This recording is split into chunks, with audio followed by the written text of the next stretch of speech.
Amen, hallelujah. ಕರ್ತನ ಪರಿಶುದ್ಧ ನಾಮಕ್ಕೆ ಸ್ತೋತ್ರವಾಗಲಿ. ಈ ಬೆಳಗಿನ ಜಾವದಲ್ಲಿ ನಾವು ಕರ್ತನ ಸಾನ್ನಿಧ್ಯದಲ್ಲಿ ಸೇರಿ ಬರುವಂತೆ ಕರ್ತನ ಕೊಟ್ಟಂತ ಕೃಪೆಗಾಗಿ ಕರ್ತನಿಗೆ ಸ್ತೋತ್ರ. ಕರ್ತನ ಸನ್ನಿಧಾನದಲ್ಲಿ ಬೆಳಗಿನ ಜಾವದಲ್ಲಿ ನಾವು ಒಂದು 3 ದಿವಸಗಳಿಂದ ನಾವು ಒಂದು ವಿಷಯದ ಬಗ್ಗೆ ಧ್ಯಾನ ಮಾಡ್ತಾ ಇದ್ದೇವೆ. ಏನು ಕರ್ತನು ಕೆಲವು ಶೋಧನೆಗಳು, ಕೆಲವು ಕಷ್ಟಗಳು, ಅದು ಮುಕ್ತಾಯಗೊಳ್ಳುವುದಕ್ಕೋಸ್ಕರವಾಗಿ, ಅದು ಸುಖಾಂತ್ಯ ಹೊಂದುವುದಕ್ಕೋಸ್ಕರವಾಗಿ, ಅದನ್ನ ಜಯ ಸಾಧಿಸೋಸ್ಕರ ಒಂದು ಸಮಯ ಇದೆ.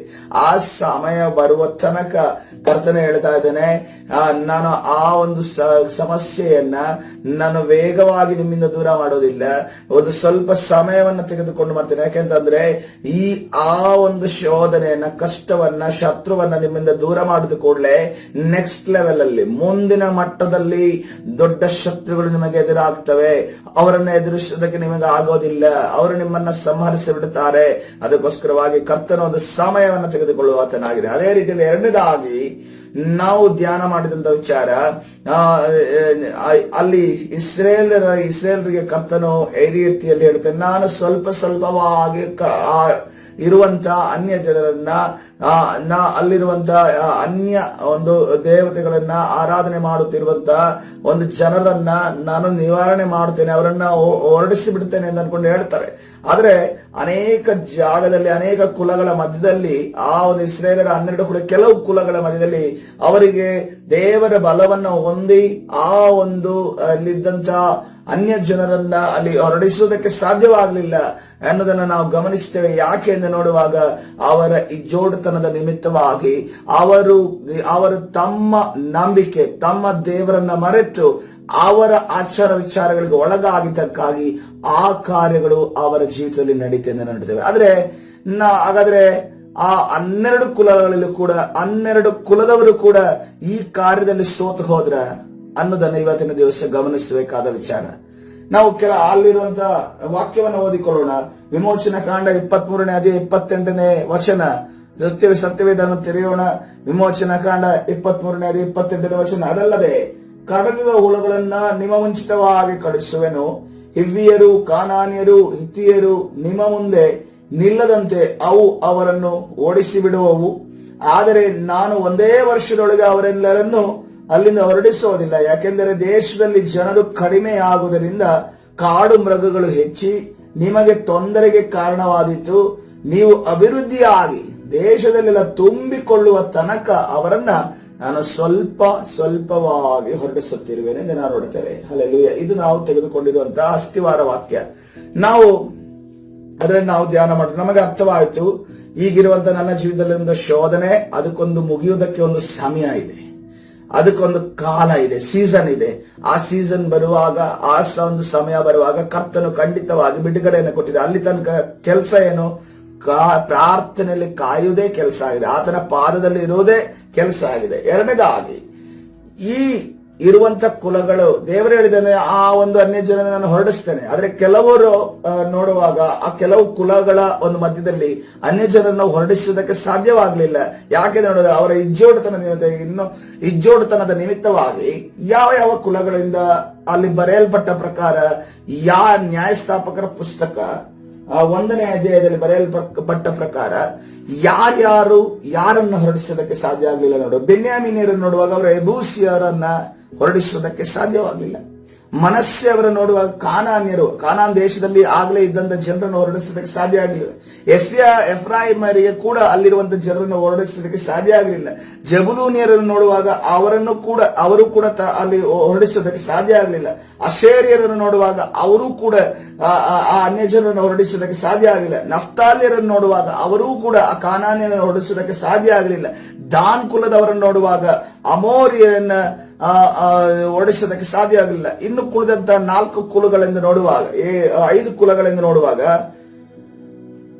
ಯಹೂದ, ಯೋಸೇಫ, ಗಾದ್, ಅದೇ ರೀತಿಯಲ್ಲಿ ರೂಬೇನ್ ಮತ್ತು ಸಿಮೆಯೋನ್.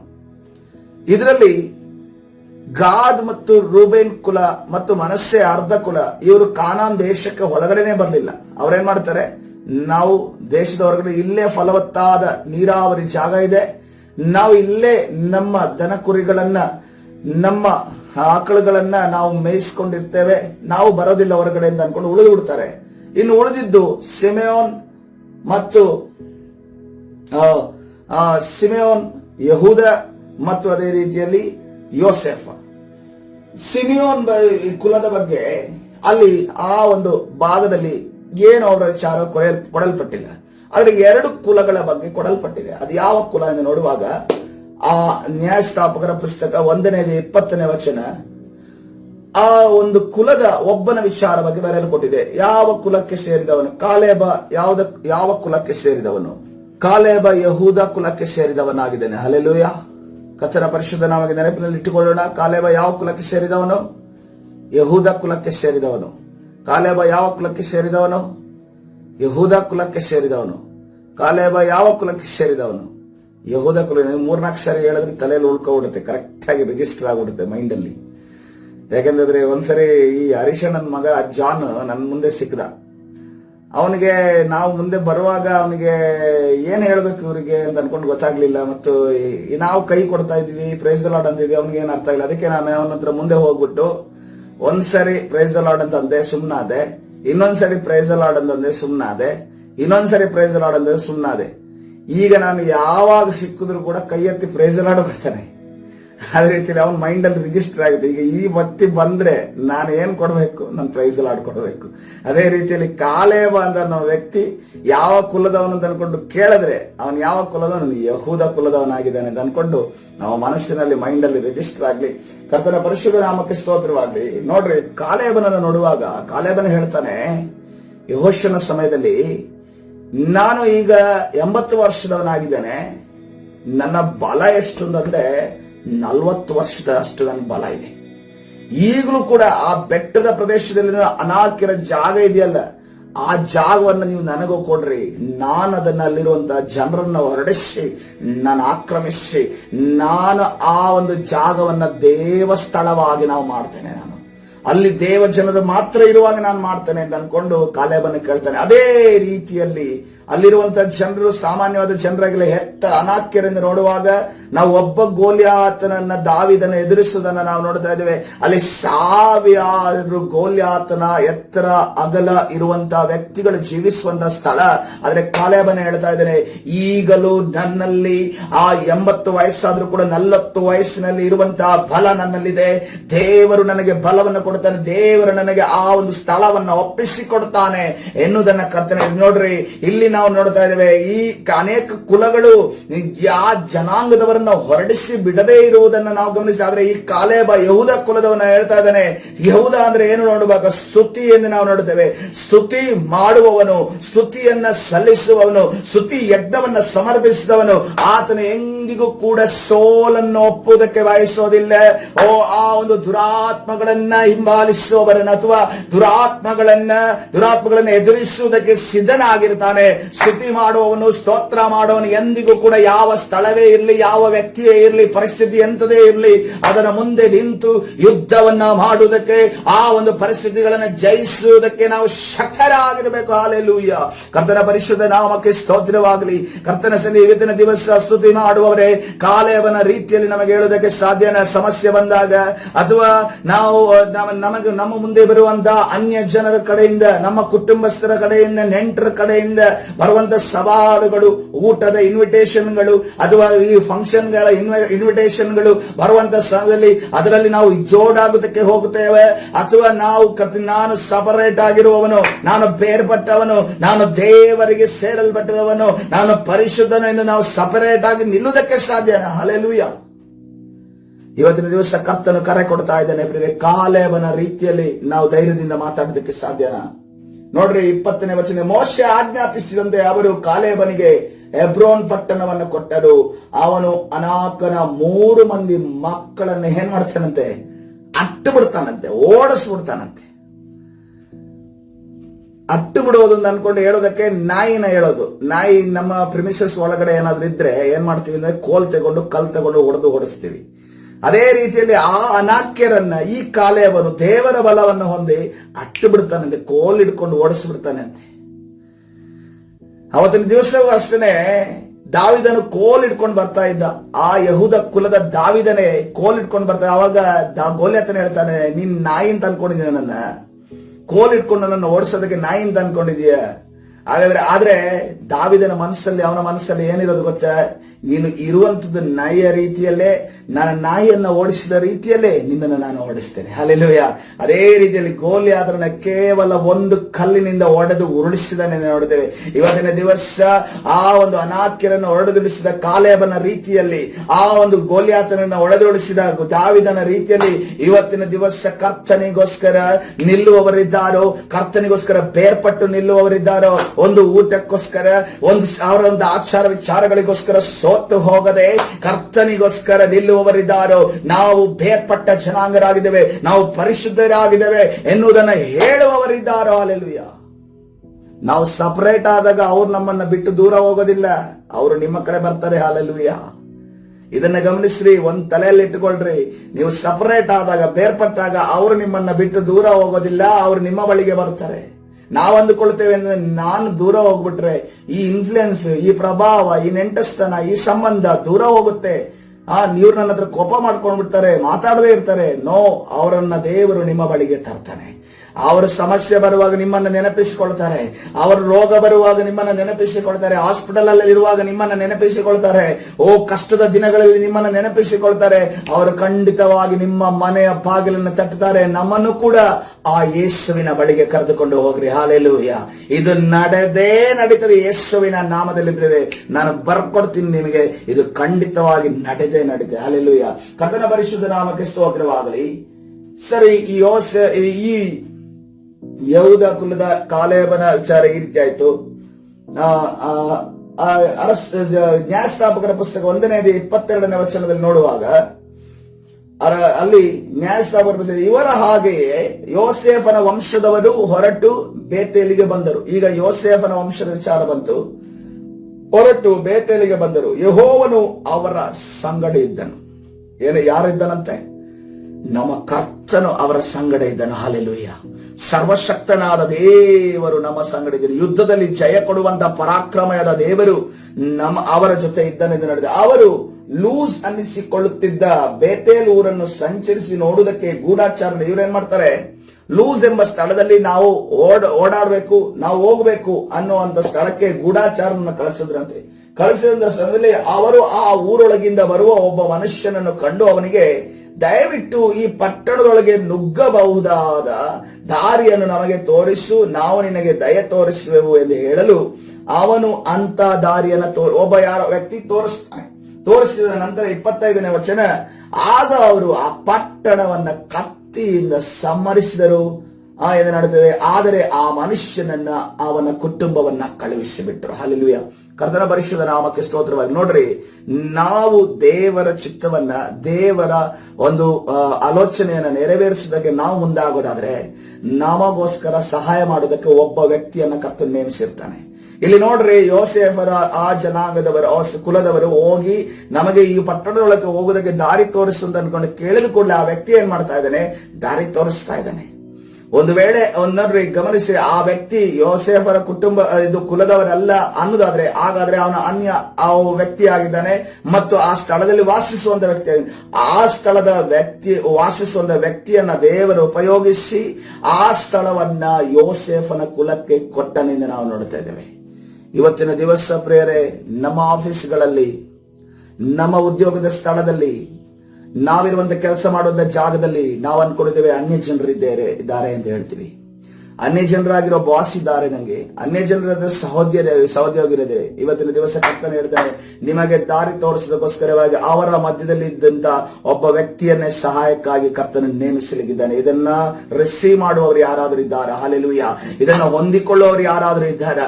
ಕರ್ತನೇ ರಾಜ, ನನ್ನ ವಿರೋಧಿಗಳ ಮಧ್ಯದಲ್ಲಿ ನನಗೆ ಸಹಾಯ ಮಾಡುವ ವ್ಯಕ್ತಿಯನ್ನ ನೀನು ಎಬ್ಬಿಸುವುದಕ್ಕಾಗಿ ಸ್ತೋತ್ರ, ನನಗೆ ಮಾರ್ಗವನ್ನ ಸಿದ್ಧ ಮಾಡುವುದಕ್ಕಾಗಿ ಸ್ತೋತ್ರ ಎನ್ನುವರು ಎಷ್ಟು ಜನರು ಇದ್ದೇವೆ ಪ್ರೇರ. Hallelujah, hallelujah. ಕರ್ತನು ದೊಡ್ಡ ಕಾರ್ಯವನ್ನ ಮಾಡುವ ದೇವರಾಗಿದ್ದಾನೆ. ಕರ್ತನು ಪ್ರಿಯರೇ, ನಮಗೆ ಕನೆಕ್ಷನ್ ಇಲ್ಲದಂತ, ನಮಗೆ ಯಾವುದೇ ಒಂದು ಸಂಪರ್ಕ ಇಲ್ಲದಂತ ವ್ಯಕ್ತಿಯನ್ನ ಕರ್ತನು ನಮ್ಮ ಸಹಾಯಕ್ಕಾಗಿ ಎಬ್ಬಿಸ್ತಾನೆ ಪ್ರಿಯರೇ.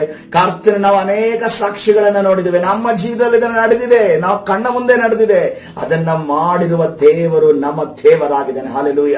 ನಮ್ಮ ದೇವರ ಶಕ್ತಿ, ನಮ್ಮ ದೇವರ ಒಂದು ರೇಂಜ್ ಏನಿದೆಯಲ್ಲ, ಅದಕ್ಕೆ ಯಾವುದೇ ಮೇರೆ ಇಲ್ಲ.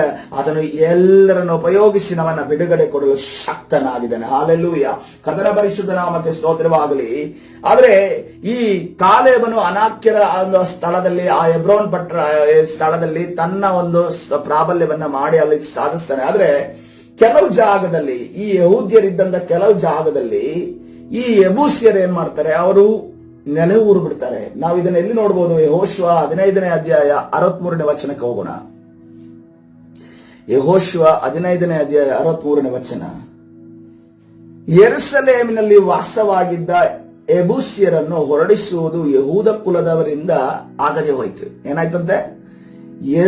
ಯೆರೂಸಲೇಮಿನಲ್ಲಿ ಇಸ್ರೇಲರ ಪ್ರಾಮುಖ್ಯ ಪಟ್ಟಣದಲ್ಲಿ ವಾಸವಾಗಿದ್ದ ಯೆಬೂಸಿಯರನ್ನ ಯೆಹೋಶುವನ ಕಾಲದಲ್ಲಿ ಅವರಿಗೆ ಯಹೂದ ಕುಲದವರಿಗೆ ಅವರನ್ನು ಹೊರಡಿಸೋದು ಕಷ್ಟ. ಆದ್ದರಿಂದ ಅವರು ಇಂದಿನವರೆಗೂ, ಅಂದ್ರೆ ಯೆಹೋಶುವನ ಕಾಲದವರೆಗೂ ಅವರು ಯೆರೂಸಲೇಮಿನಲ್ಲೇ ವಾಸವಾಗಿದ್ರಂತೆ. ಯೆರೂಸಲೇಮಿನಲ್ಲೇ ಅವರು ವಾಸವಾಗಿದ್ರು. ಅದು ಅವರ ಸ್ವಂತ ಸ್ಥಳ ಅಲ್ಲ, ಸ್ವಂತ ಸ್ಥಳ ಇಸ್ರೇಲದಾಗಿತ್ತು. ಆದ್ರೆ ಅವರು ಬಂದು ನೆಲೆಸಿದ್ದಾರೆ. ಅವರಿಗೆ ಬಿಟ್ಟು ಹೋಗಬೇಕು, ಬಿಟ್ಟು ಹೋಗೋದಕ್ಕೆ ಅವರು ಕೇಳ್ತಾ ಇಲ್ಲ, ಅವರು ಅಲ್ಲೇ ಇದ್ದಾರೆ. ಆದ್ರೆ ಕರ್ತನ ಪರಿಶುದ್ಧ ನಾಮಕ್ಕೆ ಸ್ತೋತ್ರವಾಗಲಿ. ದೇವರು ನೋಡ್ರಿ ಯಾವ ರೀತಿಯಲ್ಲಿ ಜಯ ಕೊಡಿದ್ರು. ಒಬ್ಬ ಅಭಿಷಕ್ತನು ಅಲ್ಲಿ ಕಾಲಿಟ್ಟಾಗ, ಒಬ್ಬ ಅಭಿಷೇಕವನ್ನು ಹೊಂದಿದಂತ ವ್ಯಕ್ತಿ ದೇವರ ಬಲವನ್ನು ಹೊಂದಿ ಕಾಲಿಟ್ಟಾಗ ಯಾವ ರೀತಿಯಲ್ಲಿ ದೇವರು ಹೊರಡಿಸುತ್ತಾರೆ ಅಂತ ಅನ್ಕೊಂಡು 2ನೇ ಸಮುವೇಲನ ಪುಸ್ತಕ 5ನೇ ಅಧ್ಯಾಯ 6ರಿಂದ 7 ವಚನಕ್ಕೆ ಹೋಗೋಣ. ಯೆಹೋಶುವನ ಕಾಲದಲ್ಲಿ ಅವರಿಗೆ ಹೊರಡಿಸೋದಕ್ಕೆ ಸಾಗಲಿಲ್ಲ. ಯೆಹೋಶುವನ ಕಾಲದಿಂದ ಸಮುವೇಲನು ಇರುವ ದಾವಿದನು ಬರುವ ತನಕ ಅಲ್ಲಿ ಹೊರಡಿಸೋದಕ್ಕೆ ಸಾಧ್ಯ ಆಗಲಿಲ್ಲ. ಆದ್ರೆ ದಾವಿದನು ಬಂದ ನಂತರ ದಾವಿದನು ತನ್ನ ಜನರನ್ನು ಕರಕೊಂಡು ಯೆರೂಸಲೇಮಿನಲ್ಲಿದ್ದ ದೇಶದ ಮೂಲ ನಿವಾಸಿಗಳು, ಅದೇಗಪ್ಪ ಮೂಲ ನಿವಾಸಿಗಳಾದ್ರು? ಅಲ್ಲಿಯ ಮೂಲ ನಿವಾಸಿಗಳು ಯಾರಾಗಬೇಕಾಗಿತ್ತು? ಇಸ್ರೇಲರಾಗಬೇಕಾಗಿತ್ತು. ದೇವರು ಕೊಟ್ಟಿರುವಂತ ಆ ಜಾಗ ಯಾರಿಗೆ? ಇಸ್ರೇಲರಿಗೆ ಕೊಟ್ಟಿತ್ತು, ಯಹೂದರಿಗೆ ಕೊಟ್ಟಿತ್ತು. ಆದ್ರೆ ಆ ಒಂದು ಜಾಗ ಯಾರಿಗೆ ಸೇರಲ್ಪಟ್ಟಿದ್ದು, ಯಾರಿಗೆ ಸೇರಿದೆ ಅಂತ ಅನ್ಕೊಂಡು ಹೇಳ್ತಾರೆ? ಮೂಲ ನಿವಾಸಿಗಳಾದ ಯೆಬೂಸ್ಯರಿಗೆ ಅದು ಸೇರಲ್ಪಟ್ಟಿದೆ. ಯಾಕಂದ್ರೆ ಅವರನ್ನ ಆ ಸಮಯದಲ್ಲಿ ಹೊರಡಿಸೋದಕ್ಕೆ ಸಾಧ್ಯ ಇಲ್ಲ.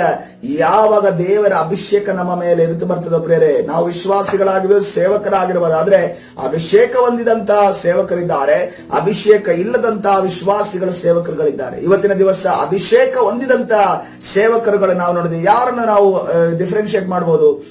ಸೌಲನ ನೋಡುವಾಗ ದೇವರ ಅಭಿಷೇಕನು ಹೊಂದ, ದಾವಿದನು ಬರುವಾಗ ಅಭಿಷಕ್ತನು ದಾವಿದನಾಗಿ ನಿಲ್ತಾನೆ. ಅಭಿಷೇಕ ಹೊಂದದೇ ಇರುವಂತಹ, ಅಭಿಷೇಕ ಇಲ್ಲದಂತ ಸೌಲನನ್ನು ನಾವು ನೋಡ್ತೇವೆ. ಇವತ್ತಿನ ದಿವಸ ನಾವು ಅಭಿಷೇಕ ಹೊಂದಿದಂತ ದಾವಿದನ ರೀತಿಯಲ್ಲಿ ನಾವು ನಿಲ್ಲೋದಾದ್ರೆ, ಯೆಬೂಸ್ಯರಿಗೆ ವಿರೋಧವಾಗಿ ಯಾರು ಹೊರಡ್ತಾನೆ? ದಾವಿದನು ಹೊರಡ್ತಾ ಇದ್ದಾನೆ.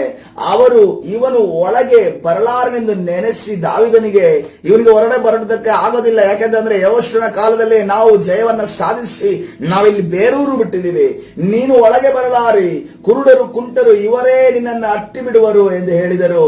ಆ ಬಾರ್ಡರ್ ಅಲ್ಲಿ ಇರುವಂತಹ ಕುರುಡರು ಕುಂಟರು ನಿನ್ನನ್ನು ಅಟ್ಟಿ ಬಿಡ್ತಾರೆ ಅಂತ ಅನ್ಕೊಂಡು ಈ ಯೆಬೂಸ್ಯರು ದಾವಿದನಿಗೆ ಹೇಳ್ತಾರೆ. ಆದ್ರೆ ದಾವಿದನ್ ಏನ್ ಮಾಡ್ತಾನೆ ಗೊತ್ತಾ? ಆದರೂ ಅವನು ಈಗ ದಾವಿದ ನಗರನೆನಿಸಿಕೊಳ್ಳುವ ಚಿಯೋನ್ ಕೋಟೆಯನ್ನು ಸ್ವಾಧೀನಪಡಿಸಿಕೊಂಡನೆಂದು ನಾವು ನೋಡ್ತೇವೆ. ಹಾಲೆಲೂಯ.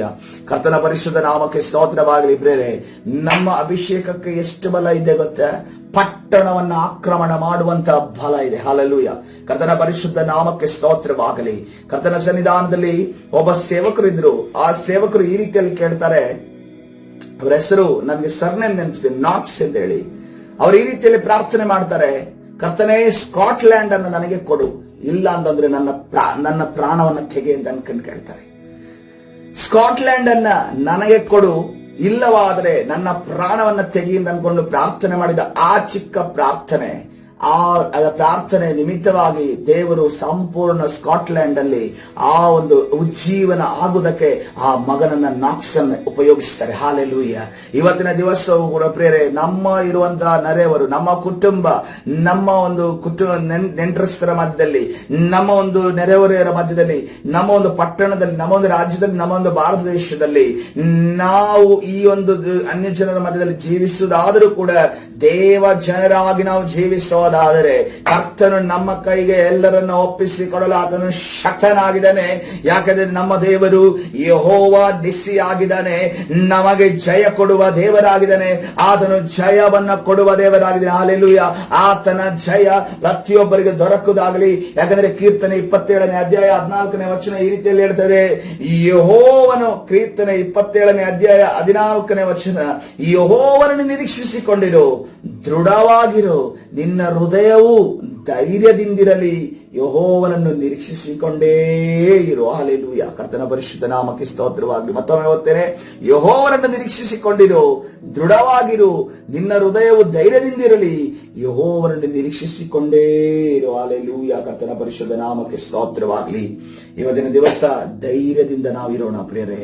ಕರ್ತನು ನಮ್ಮನ್ನು ಧೈರ್ಯಪಡಿಸ್ತಾ ಇದ್ದಾನೆ. ಅದೇ ರೀತಿಯಲ್ಲಿ ಆ ಧೈರ್ಯ ಸ್ಥಿರವಾಗಿರಬೇಕು ಅಂತಂದ್ರೆ 2ನೇ ಕೊರಿಂಥ ಬರೆದ ಪತ್ರಿಕೆ 6ನೇ ಅಧ್ಯಾಯ 14ನೇ ವಚನಕ್ಕೆ ಹೋಗೋಣ. 2ನೇ ಕೊರಿಂಥ ಬರೆದ ಪತ್ರಿಕೆ 6ನೇ ಅಧ್ಯಾಯ 14ನೇ ವಚನ, ನೀವು ಕ್ರಿಸ್ತ ನಂಬಿಕೆ ಇಲ್ಲದವರೊಂದಿಗೆ ಸೇರಿ ಜೋಡ ಆಗಬೇಡ್ರಿ. ಧರ್ಮಕ್ಕೂ ಅಧರ್ಮಕ್ಕೂ ಜೊತೆಯೇನು?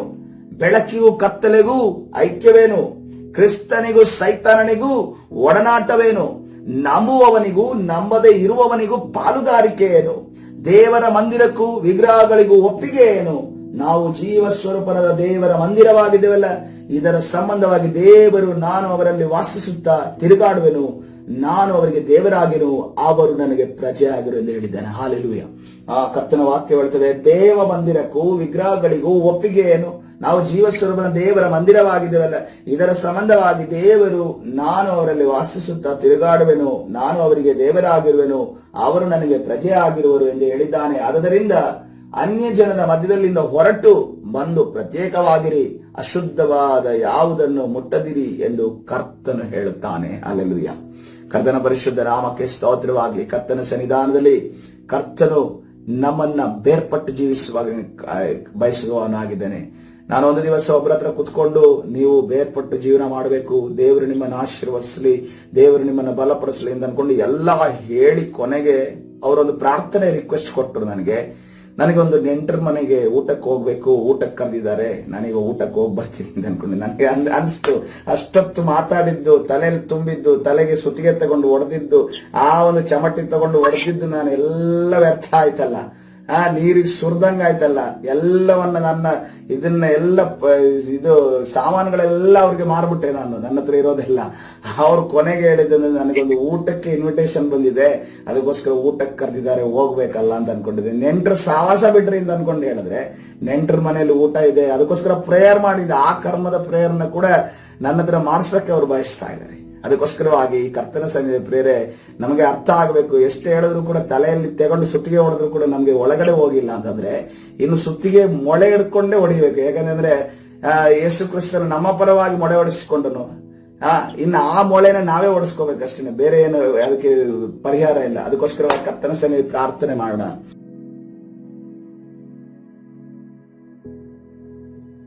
ಪರಿಶುದ್ಧನಾದ ದೇವರೇ, ನಿನ್ನ ನಾಮಕ್ಕೆ ಸ್ತೋತ್ರವಾಗಲಿ. ಕರ್ತನೆ, ನಿನ್ನ ಸನ್ನಿಧಿಯಲ್ಲಿ ಸ್ವಾಮಿ, ಕರ್ತನೆ, ನಾವು ಕೇಳಿಕೊಳ್ತಾ ಇರೋದು ದೇಶ ನಿನ್ನ ಆಶೀರ್ವದಿಸು, ಬಲಪಡಿಸು, ನಿನ್ನ ಪ್ರಸನ್ನತೆಯಿಂದ ತುಂಬು. ಕರ್ತನೆ, ಈ ಒಂದು ಕರ್ತನೆ ಬೆಳಗಿನ ಜಾವದಲ್ಲಿ ಕರ್ತನೆ ನಿನ್ನ ಸನ್ನಿಧಿಯಲ್ಲಿ ಮುಂಜಾವಿನ ಪ್ರಾರ್ಥನೆ ಸೇರಿ ಬರುವುದಕ್ಕೆ ಕೊಟ್ಟಂತ ಕೃಪೆಗಾಗಿ ಸ್ತೋತ್ರ. ನಮ್ಮ ಮನಸ್ಸಿನಲ್ಲಿ ಕರ್ತನೆ ರಾಜ ಒಂದು ದೃಢಪಡಿಸು ಸ್ವಾಮಿ. ಕರ್ತನೆ ರಾಜ, ನಮಗೆ ಇರುವಂತ ಶೋಧನೆಗಳು, ಕಷ್ಟಗಳು ಒಂದು ಸಮಯ ಬಂದಾಗ ಕರ್ತನೆ ಅದೆಲ್ಲವೂ ಕೂಡ ಪರಿಹಾರವಾಗುವಂತದಾಗಿದೆ. ನಿನ್ನ ಪಾದದಲ್ಲಿದ್ದು ಪ್ರಾರ್ಥನೆಯಲ್ಲಿ ಕಾಯುವಾಗ ಸಾರಸ್ತವನ್ನ ಚಾಚು. ಎರಡನೇದಾಗಿ ನಿನ್ನ ಸನ್ನಿಧಿಯಲ್ಲಿ ಸ್ವಾಮಿ ಪರಿಶುದ್ಧನಾದ ದೇವರೇ, ಕರ್ತನೆ, ನಾವು ಬೇರ್ಪಟ್ಟು ಜೀವಿಸುವ ಹಾಗೆ, ಇಜ್ಜೋಟತನ ಮಾಡದ ಹಾಗೆ ನಮಗೆ ಸಾಯರಸ್ತವನ್ನ ಚಾಚು. ಯಾರ ಕುಟುಂಬ ಇಜ್ಜೋಟತನ ಮಾಡಲ್ವೋ ಕರ್ತನೆ, ಇಜ್ಜೋಟತನ ಮಾಡದೆ ಜೀವಿಸಿದೆಯೋ ಕರ್ತನೆ, ಆ ಕುಟುಂಬ ಇವತ್ತಿಗೆ ಕರ್ತನೆ ಆಶೀರ್ವದಿಸಲ್ಪಟ್ಟಂತ ಕುಟುಂಬವಾಗಿದೆ ಕರ್ತನೆ. ಅದಕ್ಕೋಸ್ಕರವಾಗಿ ಆ ಆಶೀರ್ವಾದವನ್ನ ಪ್ರತಿಯೊಬ್ಬರು ಒಂದುವಾಗಿ ಕಾರ್ಯ ಮಾಡು. ವಿರೋಧವಾಗಿ ಕಾರ್ಯ ಮಾಡುವಂತ ಎಲ್ಲಾ ಸೈತಾನನ ಕಾರ್ಯಗಳನ್ನ ನಜರೇತಿನ ಯೇಸುವಿನ ನಾಮದಲ್ಲಿ ಬಂಧಿಸಿ ಮುರಿದಾಕ್ತೇನೆ. ಪರಿಶುದ್ಧ ರಕ್ತವನ್ನು ಪ್ರೋಕ್ಷಿಸುತ್ತೇನೆ. ಬಿಡುಗಡೆ ಕೊಲ ನೀನು ತಾನೇ ನಡೆಸು. ಕರ್ತನಾದ ಯೇಸು ಸ್ವಾಮಿ ಹೆಸರಿನಲ್ಲಿ ಪ್ರಾರ್ಥಿಸಿ ಹೊಂದಿಕೊಳ್ತೇನೆ ಜೀವವುಳ್ಳ ತಂದೆಯೇ, ಆಮೇನ್. ಹಾಲೆಲೂಯಾ.